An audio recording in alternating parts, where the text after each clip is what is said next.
అడగండి. ఆయన మంచి పోరాటం పోరాడారు. ఆయన పరుగు కడముట్టించారు.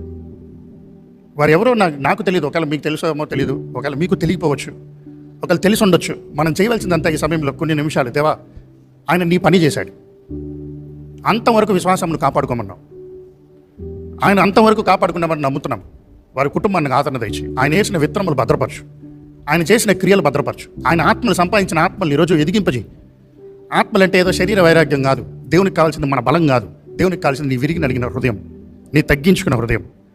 దయచేసి కళ్ళు మూసుకుని కొన్ని నిమిషాలు వారి కొరకు, వారు చేసిన పరిచర్య కొరకు, వారికి అప్పచెప్పబడిన కుటుంబం కొరకు, వారిని నమ్ముకున్న వారి కొరకు, వారి సంఘం ఉండుంటే వారి సంఘం కొరకు, వారికి ఆదరణ కావాలి, వారికి బలం కావాలి.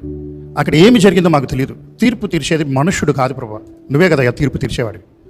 ఈరోజు మేము నీ సొత్తు అయితే ఈరోజు మమ్మల్ని తీర్పు తీర్చేది నువ్వు కదా. ఈరోజు మాకేమి జరిగిందో, ఆ దైవజనుడికి ఏమి జరిగిందో మాకు తెలియదు, కానీ నువ్వు క్షమించేవాడివి, నువ్వు ఆదరించేవాడివి, నువ్వు ఉపయోగించుకునేవాడివి. ప్రతి పరిస్థితిని నీ నామానికి మహిమ తీసుకొచ్చే కార్యంగా మార్చుకోగలిగిన వాడివి. మా జీవితం మట్టి లాంటిది, మాయమైపోయేది. ఈరోజు మా జీవితంలో కావాల్సిన ఆరాటము, వైరాగ్యము దయచి ఈరోజు నేను నీ కొరకు జీవించాలి, ఆత్మలు సంపాదించాలి.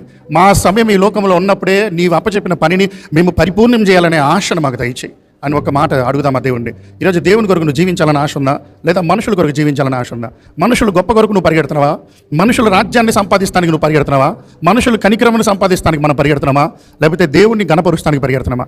దేవుణ్ణి గణపరిస్తే దేవుడు మన పక్షాన్ని ఉన్నాడండి. ఆయన మన సమస్తం చూసుకుంటాడండి, మన పరిస్థితిని చూసుకుంటాడు. మనం ఆయన హద్దును దాటకూడదు, మన ఆయన గీసిన గీతను దాటకూడదు. ఈరోజు ఆయనకి వ్యతిరేకమైన కార్యాలు మనం ఎవరు చేసినా, అది ఒకవేళ నేనైనా, ఏ దైవజనుడైనా, ఏ వ్యక్తి అయినా దేవునికి వ్యతిరేకమైన పనులు చేస్తే శిక్షకు గురవుతాము. లేదా దేవుని కొరకు మన హతసాక్షులమైతే దేవుడు జీవ కిరీటం ఇవ్వడానికి గొప్ప స్థితిలోకి తీసుకెళ్తాడు. కానీ ఈరోజు వారి ప్రవీణ్ పగడాల గారి కొరకు, వారి జీవితం కొరకు, వారు చేసిన సేవ కొరకు, వారు చేసిన పరిచర్య కొరకు, ఇంతవరకు వారు స్థాపించిన స్థాపనల కొరకు ఈరోజు అవి కొనసాగింపబడాలి. ఎక్కడ ఆగిపోకూడదు. దేవుని నామానికి సిగ్గు రాకూడదు. దేవా ఈరోజు నీ కార్యాలు జరిగించు అని ఒక ప్రార్థన మనం చేయగలమా? పరిశుద్ధమైన తండ్రి, ఇంతవరకు మాకు ఇచ్చిన జీవితం కొరకు వందనాలయ్యా.